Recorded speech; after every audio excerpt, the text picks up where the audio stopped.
सर्वांना आदरणीय सर्व मार्गदर्शक सेवक सेविका बालगोपाल सर्वांना माझा एक नमस्कार। आजची भगवत कार्याची चर्चा बैठक 4 तत्व 3 शब्द 5 नियम सेवकांना आलेले अनुभव या विषयावर सुरू आहे। आतापर्यंत आपण मार्गदर्शन ऐकलेलं आहे, अनुभव ऐकला आहे आणि बाबाच्या कृपेने मी सुद्धा सांगण्याचे प्रयत्न करत आहे। आपले भाग्य आहे की आपल्याला हा मार्ग मिळाला। दुःखी होतो, कष्टी होतो, अनेक प्रकारचे दुःख होते, कोणी आपले दुःख दूर करू शकले नाही आणि आपण या मार्गामध्ये आलो तेव्हा कोणी आपल्याला जेवढ घेतलं नाही। या मार्गामध्ये आला तेव्हा आपण मार्गदर्शकाला शब्द दिलेला आहे आणि भगवंताला वचन दिलेलं आहे। जीवनात एकच भगवंत बाबा हनुमानजीलाच माने आणि बाबांनी दिलेल्या तत्व शब्द नियमाचे पालन करेल। हे आपण परमेश्वराला वचन दिलेलं आहे। वचन दिल्यानंतर मार्गदर्शकांनी आपल्याला ज्योत लावण्याचा अधिकार दिलेला आहे। जेव्हा ज्योत लावण्याचा अधिकार मिळाला, परमेश्वराच्या नावाची ज्योत लावली, तेव्हा परमेश्वर आपल्या निवासस्थानी रक्षा करायला लागला। भूताटकी होती, भूताटकी सांभाळत नव्हती, कोणीही सांभाळू शकलं नाही। देवी देवताकडे गेलो आपण, मी सुद्धा गेलो या मार्गात येण्यात होतो। मी जेव्हा या मार्गामध्ये येण्याच्या आधी खूप काही केलं। माझ्या घरी माझे आजोबा वडील विठ्ठलपंथी होते,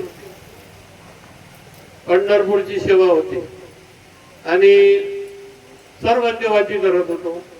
जेवढी घरी आणून ठेवले होते तेवढे।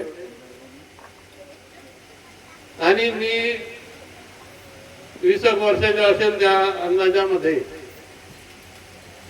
मी सुद्धा,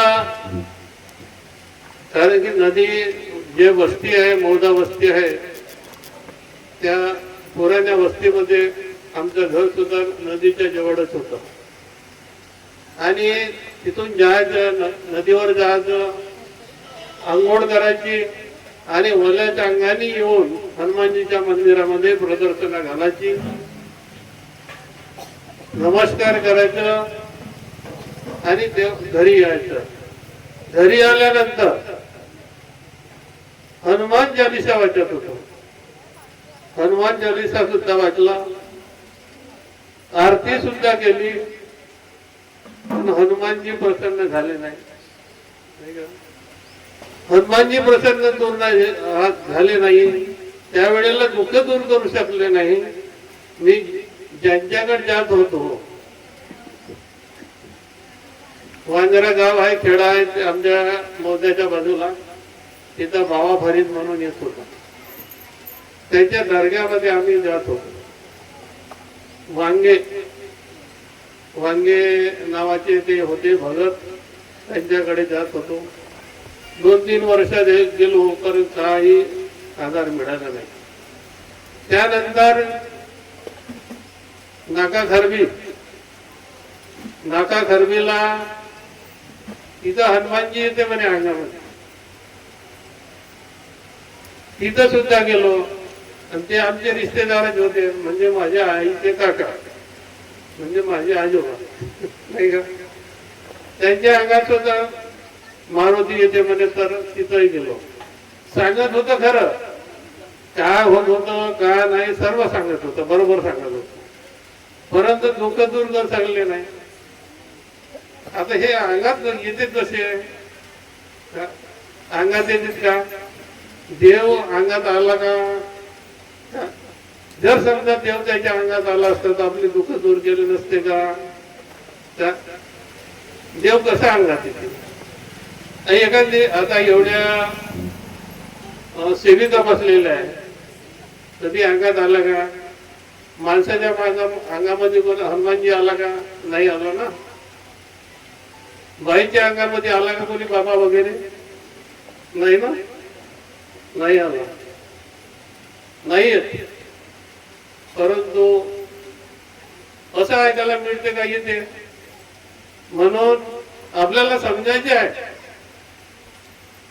बाबा ज्या बाबांनी मानव धर्माची स्थापना केली, एवढे कष्ट करून त्याग करून त्या परमेश्वराची प्राप्ती केली, आणि ते बाबा भगवान बनले. आणि ते कोणाच्या? ज्या वेळेला परमेश्वराची प्राप्ती केली त्या वेळेला भगवंतानी म्हटलं सेवक भगवान बन गया, नाही का? आता मार्गदर्शकांनी सुद्धा सांगितलं. आणि ते भगवान असताना आणि ज्या वेळेला सुद्धा प्राप्ती केली त्यावेळेला त्या बाईची सावली सुद्धा ते त्यांना जमत नव्हती. आणि आता जर कोणी म्हणत असतील की बाईच्या अंगामध्ये बाबा आले, हे खरं नाही आहे, सत्य नाही आहे.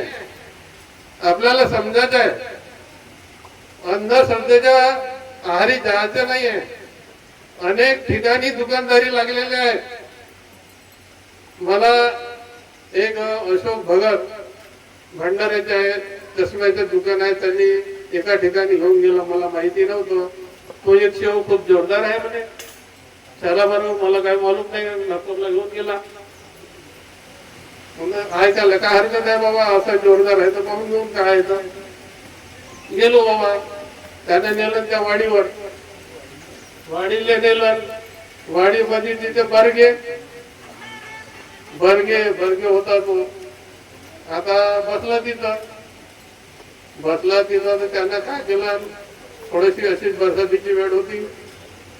एक काही सेवक आले तिकडून, तर ते गाडी स्लिप झाली असं पडले तर त्याचा पाय चिरला. ते आले, फोडल्यानंतर रक्त लागला होता, पण त्याला औषध नाही लावू दिली, काही नाही लावू दिली. आणि रक्षा लावलं, त्याला तसंच ठेवलं. आणि मार्गदर्शन करायला लागला. म्हणजे माझ्या सुनाचं डिलिव्हरी झाली म्हणे, त्याच्या सुद्धा औषध घेऊन दिलो नाही म्हणे. मी औषध सुद्धा घेऊन दिली नाही म्हणे. आणि प्राप्ती मीच केली म्हणे, भगवंताची प्राप्ती मीच केली म्हणे. मी षष्टीचे हवन करत नाही म्हणे, मी प्राप्ती केली म्हणे. कोणत्या जानेवारी महिन्याच्या फरवरी मध्ये 28 तारखेला ती करतो म्हणे हवन म्हणे, मी प्राप्ती केली म्हणे. मग तो ज्याने नेलं मला, तो काय म्हणते, काकाजी म्हणते, काकूची तब्येत जरा बिघडत राहते म्हणते, आपला तिला शुगरचा वगैरे त्रास होता, कार्य घेऊन घ्या म्हणते. बाबूतून नेला, टाकला केला, नाही का? मला माहिती नव्हता, मी आलो. परंतु आता तुला काय करायचं आहे, तू कर, मला काय समजते मी करतो. तू नसन ओळखला, मी ओळखलो, नाही का? त्याच्यानंतर काही दिवसांनी हा का करत होता, भजन पकडून येत होता त्याच्याकडे. त्या सेवकाला भुलवायचं, दुसऱ्या सेवकाला भुलवायचं, पकडून यायचं त्याच्याकडे बर्गेकडे. काही दिवस चालला आणि जे त्याच्या डोक्यामध्ये फरक पडला, शेवटी भरती करावं लागलं. भरती केलं तरी तब्येत जागेवर येत नव्हती. शेवटी जे मंडळाचे मार्गदर्शिका आहे इल्मेबाई, त्यांच्याकडून त्यांना कार्य घ्यावं लागले, कार्य करावं लागले, तेव्हा तो दुरुस्त झाला. साधारण गोष्ट नाही आहे, आपल्याला समजायचं आहे. आपण मंडळाबद्दल समजू शकलो नाही. ज्या मंडळामध्ये आपल्याला आपण आहोत त्या मंडळाचं आपल्याला समजायचं आहे. बाबांनी ज्या वेळेला मार्गदर्शन केलं भवनामध्ये, त्यावेळेला मी सुद्धा त्यांच्या बैठकीमध्ये भवनामध्ये होतो.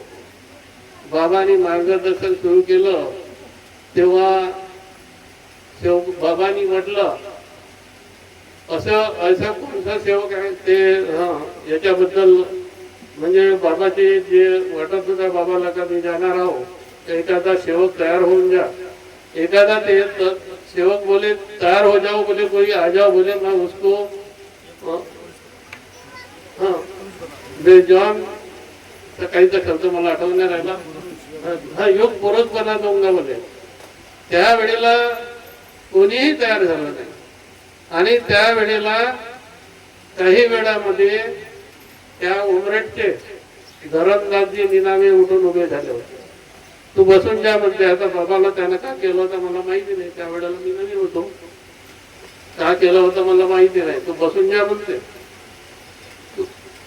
तू बोलणं सुरू करत नाही काही बोलू नको म्हणते मी सगळं समजतो म्हणते आणि जर समजत नसेल म्हणते जेवढे तुझ्या सोबत सेवक असतील त्यालाही हकलून देईल तुला बी हकलून देईल म्हणते मी सगळं समजतो अशा प्रकारची परिस्थिती झाली होती मला माहिती आहे आणि ही गोष्ट खरी आहे आणि कोणी तयार नाही झालं त्यानंतर बाबांनी तो अधिकार मंडळाला दिला मंडळाची तयारी झाली तेव्हा मंडळाकडे दिला अधिकार म्हणजे मंडळ आहे बाबांनी दिलेला शब्द मंडळाला आहे तर आपल्याला मंडळात राहायचं आहे आणि मंडळाला सहकार्य करायचं आहे आता तुम्ही कोणत्याही संस्थेमध्ये गेले असाल मंडळाला सोडून दुसऱ्या संस्थेत गेले असाल मला मी प्रश्न करतो इथं बसलेल्या सेवकांना तुम्ही मंडळामध्ये जेव्हा फोटो आणले तेव्हा पैसे भरले का भरले असेल ना भवन निधी आश्रम निधी भरली असेल कोणी बऱ्याचशा सेवकांनी भरलं असेल नाही भरलं असेल काही ना भरून टाकत आणि भरली असेल कोणी 2000 भरले असेल किंवा कोणी 5000 भरले असेल किंवा 500 भरले असेल ते पैसे कुठं गेले मंडळामध्ये गेले त्या मंडळाचे काय झालं बाबांनी ज्या वेळेला जागा होत नव्हती कशासाठी आश्रमासाठी जागा घेण्यात आली त्यावेळेला किती 14 एकर जागा घेतली होती त्यावेळेला मी होतो टाकडीकर साहेब होते नळवाने उपाध्यक्ष होते त्यावेळेला ही जमीन मला वाटतं 69च्या भावानं अशी कधी घेण्यात आली होती 14 एकर जमीन आणि 14 एकर जमीनची आपण जे जे पैसे देतो जे बी आपण पैसे देतो तर ते जमीन वाढत झाली आता 60 एकर जमीन झालेली आहे जमीन कोणाची आपल्या सेवकांची अधिकार सेवकाचे बोलण्याचा अधिकार आपल्याला दिलेला आहे नाही आपण जर दुसऱ्या संस्थेमध्ये जर पैसा देत असेल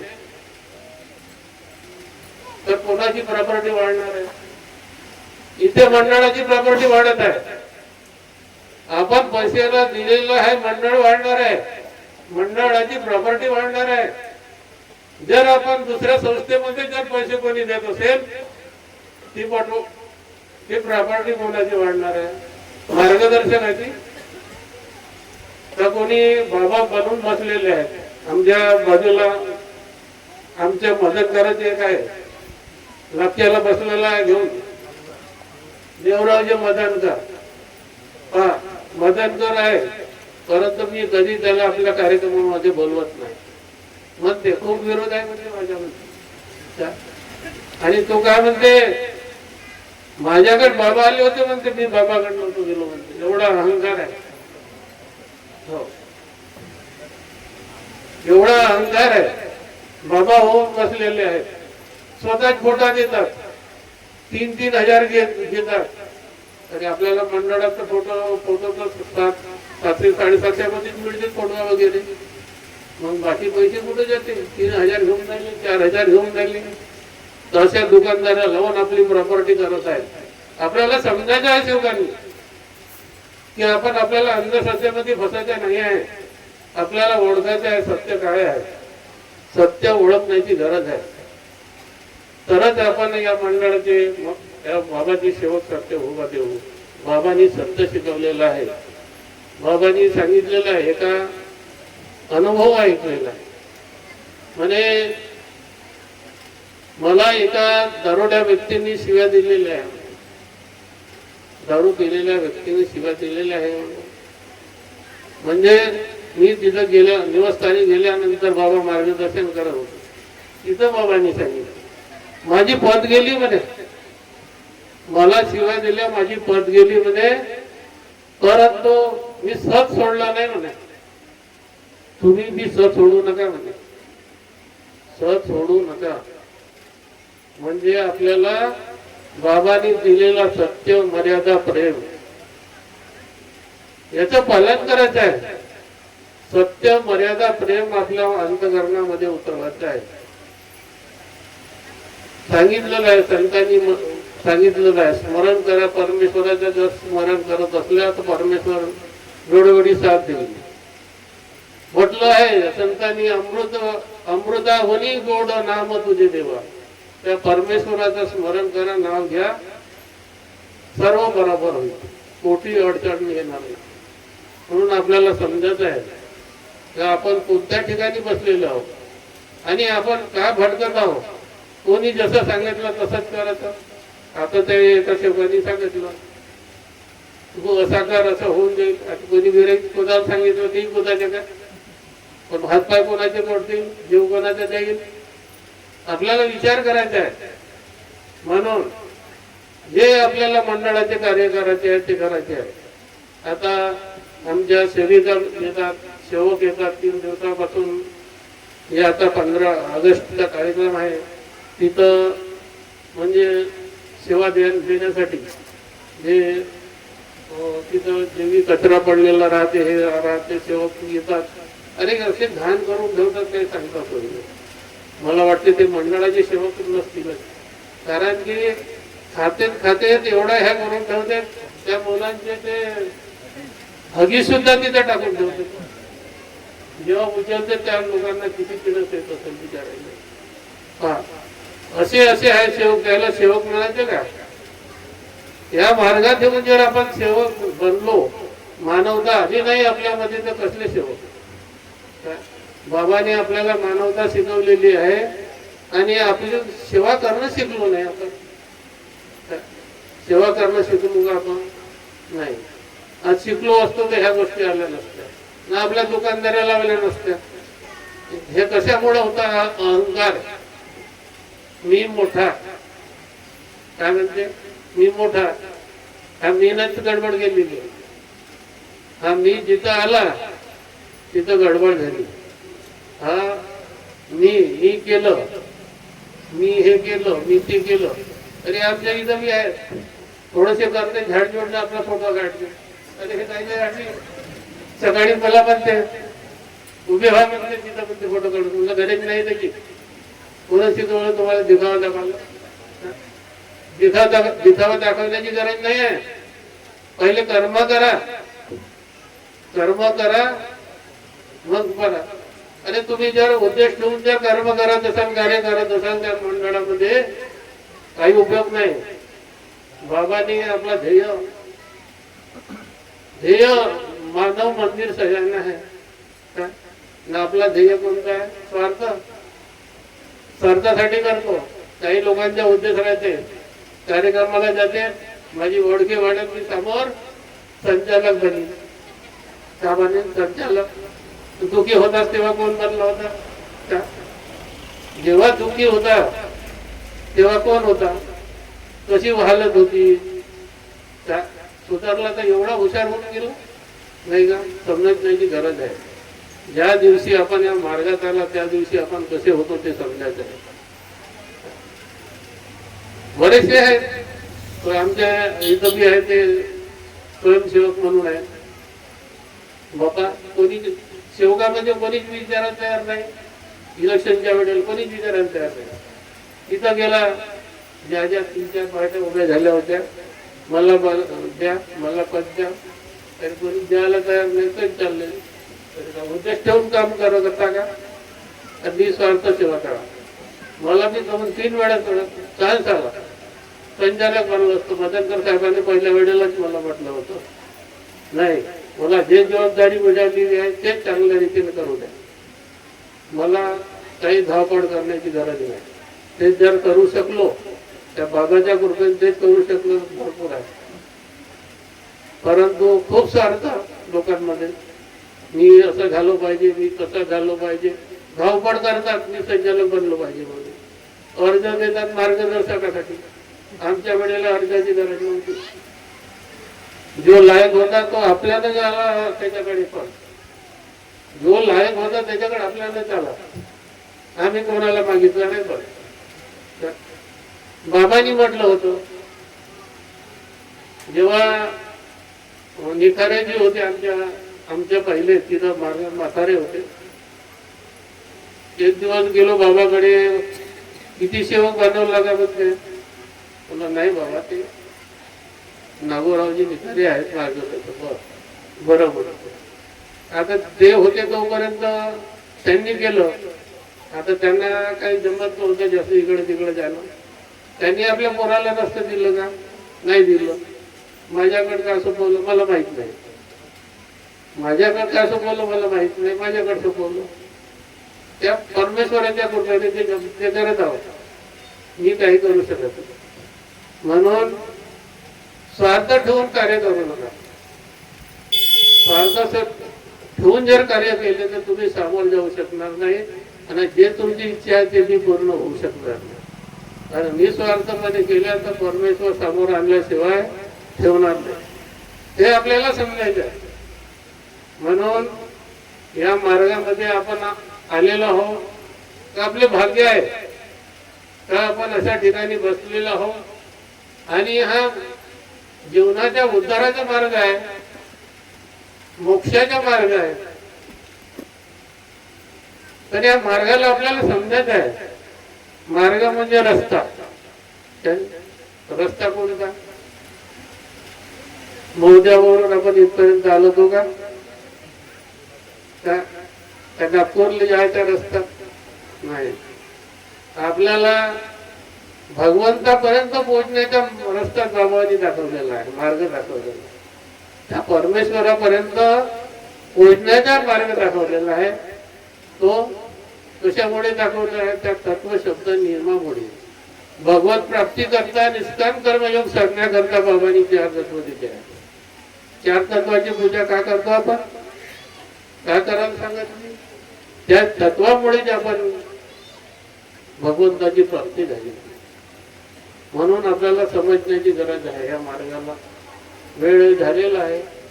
सांगतो म्हटलं तर खूप आहे. आता अनुभव सांगू का एखादा? वेळ होईल. म्हणून भरपूर आहे, सांगतो म्हटलं तर काही कमी नाही आहे. पण आपल्याला समजायचं आहे. आतापर्यंत जर ऐकलं तेच तुम्ही समजून गेले आणि आचरणात आणलं तर काही कमी पडणार नाही. तर वेळ झालेली आहे. तर एवढंच बोलून माझे 2 शब्द बोलून या ठिकाणी माझ्या शब्दाला विराम देतो. सर्वांना माझा नमस्कार. धन्यवाद आदरणीय मार्गदर्शक मदनभाई काकाजी.